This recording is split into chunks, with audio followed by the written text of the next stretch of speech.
दोस्तों आने वाली है नई फिल्म मारीच और उसकी पूरी टीम। तुषार जी हमारे साथ हैं, सीरज जी हमारे साथ हैं। ये जानते हैं इस फिल्म के बारे में और उनकी मारीच फिल्म की जर्नी के बारे में। सर सबसे पहले तो बहुत बहुत स्वागत है आपका जेड टीवी में और जयपुर शहर में। Thank you so much. और ये इतना अच्छा मैथोलॉजिकल जो इसमें आपने टाइटल दिया है मारीच, जी। इसमें भेस बदल के कौन आ रहा है और वो किसका अपहरण कर रहा है और वो क्या क्या जुल्म कर रहा है लोगों पर, वो हम जानना चाहेंगे आपसे। फिर आपने ट्रेलर भी देखा होगा कि 2 मर्डर्स होते हैं शहर में और इसे इन्वेस्टिगेट करने के लिए राजीव दीक्षित जिसका कैरेक्टर मैं प्ले कर रहा हूँ वो मतलब शुरू कर लेता है इन्वेस्टिगेशन। तो उसे भी कई बार मुँह खानी पड़ती है, मुँह की खानी पड़ती है क्योंकि जो सस्पेक्ट्स हैं वो असली मर्डरर्स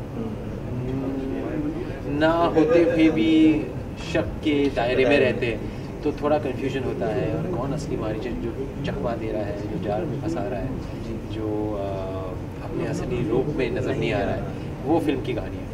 और इसका जब टाइटल सेलेक्ट किया गया तो ये किसकी दिमाग में उपज थी और इजाद किसने किया कि इस फिल्म का टाइटल मारीच होना चाहिए? बिकॉज एज अ फाइनेंस और as a producer you are also in the team, तो कैसा एक्सपीरियंस रहा? क्योंकि इस वक्त आपके म्यान में 2 तलवारें हैं, आप एक्टिंग भी कर रहे हैं और इस फिल्म के लिए आप प्रोड्यूसर भी हैं। वो एक्सपीरियंस के बारे में भी बताएं सर।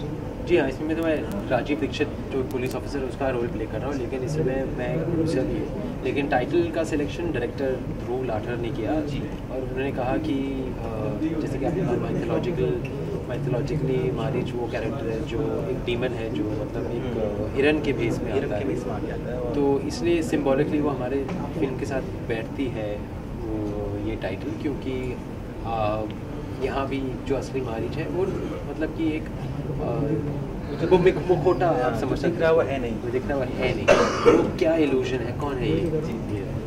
खाकी फिल्म के बाद आपने दोबारा एक कॉप वाले उसमें आए हैं और नसीर साहब जैसे इंस्टीट्यूट के साथ आपने इसमें काम किया है, तो नसीर साहब के साथ काम करने का एक्सपीरियंस और पूरी फिल्म का as a experience as a cop inspector वो कैसा रहा? जी हाँ, एज अ कॉप तो खाकी से तो कोई मेल खाता नहीं है कैरेक्टर, ये रोल, और मेरी प्रेप में भी वही पता चल गया मुझे बिगिनिंग में कि जो कैरेक्टर के शेड्स हैं थोड़े फ्लर्टिशियस, ईमानदार होते हुए भी थोड़ा मतलब टेढ़ा, थोड़ा एक्सपीरियंस्ड, थोड़ा मतलब उसका दृढ़ और संकल्प बहुत ज़्यादा है, लेकिन फिर भी सिस्टम के साथ चलता है। तो ये सारी जो कॉम्प्लेक्सिटीज़ है इस कैरेक्टर की, वो मुझे शुरुआत में पता चल गया कि थोड़ी मेहनत ज़्यादा करनी पड़ेगी अभी। जो कोशिश की है मैंने, होप लोगों को पसंद आए। और नसीर साहब के साथ तो ऑफकोर्स वो इंस्टीट्यूट है, हमें तो मेहनत करनी पड़ती है, लेकिन वो जब वो मेहनत तो करते हैं, वो रीडिंग्स बहुत करते हैं, लेकिन जब सेट पे आते हैं मतलब ऐसा लगता है कि एक like a fish takes to water, वैसे वो उनकी कला और उनकी टैलेंट में वो एक जादू है, मतलब एक ईज़ है, एक आसानी है, जो मतलब आप देख के चौंक जाते हैं कि अरे यार ये आदमी मतलब एक सच्ची में एक इंस्टीट्यूशन है। सर वो आपके ऊपर कितना प्रेशर रहा कि इसमें आप यूज़ भी कर रहे हैं और एज एन एक्टर भी आप इसमें कर रहे हैं, सीरत आपके साथ हैं, वो उस प्रेशर को कैसे मैनेज किया? It's very difficult to be very difficult, क्योंकि इस फिल्म को हमने पैंडेमिक के पहले लिखी थी, लेकिन पैंडेमिक जब शुरू हुआ फिर हमने योजना पोस्टपोन कर दी, फिर पैंडेमिक के बाद शुरू करनी पड़ी, और तब मतलब सिनेमा घरों का तो हाल ही अलग था जी। फिर पोस्ट प्रोडक्शन करना और खर्चा करना, मतलब फिल्म पे खर्चा करना, और फिर फाइनली डेट सेलेक्ट करना। फिर जब डेट सेलेक्ट किया तो बहुत सारे लोग कह रहे थे कि लोग आ नहीं रहे हैं लोग थिएटरों में, लेकिन फिर अभी पिछले 1 महीने से फिल्में चलने लगी हैं वापस जी आ रहे हैं, तो बहुत सारे हमने भी बहुत सारे उतार चढ़ाव देखे हैं, बहुत सारे मूड स्विंग्स देखी हैं, लेकिन अभी फ़िलहाल बॉक्स ऑफिस पर आने वाली है इसी फ्राइडे।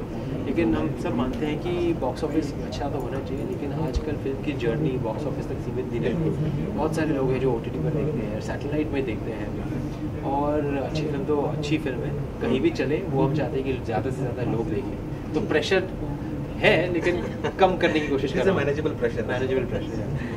सीरत से हम बात करना चाहेंगे। सीरत, इस थ्रिलर मूवी में आपका किस तरह का एक्सपीरियंस रहा? तुषार ने काफ़ी लंबा कैरियर, अलग अलग तरह के शेड्स में तुषार ने काम किया। पहली बार तो मैंने जब उनका कैरेक्टर सुना मैं हिल गई थी, because I have watched Tushar Kapoors films since all I mean almost every work. In fact मुझे कुछ कहना है कि मैंने एक डांस भी कंपटीशन में हिस्सा लिया था। जी। तो मेरी एक अलग ही कनेक्शन उनके साथ भी है इस दौरान। और मेरे को बहुत याद है, ये वो कंपटीशन था जिसमें मैं पहली बार मैंने भाग लिया था। इन्हीं का गाना मैंने चूज़ किया था। मुझे इनफैक्ट बोला था, आप ये गाने पे डांस नहीं करिए, दूसरे वाले में ज़्यादा बीट है तो वो आप चूज़ कीजिए। मैंने बोला पता नहीं क्यों ये गाने से मुझे कनेक्शन हो रहा है। तो भले ही स्टेप्स शायद इतने हाइपर ना हो, बट एक इमोशन पकड़ के अगर आप चले तो सटलिटी में भी वो बात कही जाती है। तो मुझे उनके गाने से वो, मैं जब मैंने वो कंपटीशन की तो मैं जीत भी गई थी। तो ये मेरे लिए बहुत बड़ी बात थी। एंड जब मैं इस दौरान ये मूवी के थ्रू इनसे मिली तो मुझे ये सारे मेमोरीज मतलब एज थॉट्स आते जाते रहे कि ये फिल्म भी आ रही है, डेब्यू भी आ रही है। डेब्यू के मकाम तक पहुंचना ही मुश्किल होता है, बट ये इस तरह से आ रही है। नसीर सब भी हैं इस फिल्म में जो मेरे दादाजी के स्टूडेंट भी रहे हैं। तो मतलब मेरे लिए एक ऑफ कोर्स अपॉर्चुनिटी तो है, बट इनके सामने एक रिस्पॉन्सिबिलिटी भी बनती है, बिकॉज इतनी महान कलाकार के साथ यू स्टार्ट योर जर्नी। तो I am just looking forward to the audience reaction at the moment. Thank you. मुझे सबसे आखिरी सवाल आपसे पूछेंगे कि इस ऑडियंस क्यों इस फिल्म को जाकर देखे और क्या इस फिल्म की यूएसपी है और ऑडियंस की मैसेज इस फिल्म को लेकर।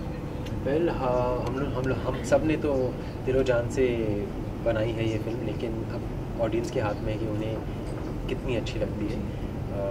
मैं समझता हूँ कि इस फिल्म की यूएसपी इसका सस्पेंस है, इसका थ्रिल है जी। एक हू डन इट में जो होना चाहिए, मर्डर मिस्ट्री में जो होना चाहिए कि ऑडियंस गेस करती रहे एंड तक कि क्या हो सकता है, कौन हो सकता है या हो सकती है, और आगे क्या होगा। और ट्विस्ट और जो फिल्म के ट्विस्ट और टर्न्स है उसके साथ अगर ऑडियंस रहे तो मतलब हमने बाजी मार ली जी। मतलब हम चाहते हैं कि ऑडियंस मारीच को मतलब अपने दोस्तों के साथ, अपने फ्रेंड्स के साथ, अपनी फैमिली के साथ, सबके साथ जाकर देखें। Wish you all the best for this movie. Thank you so much. Thank you.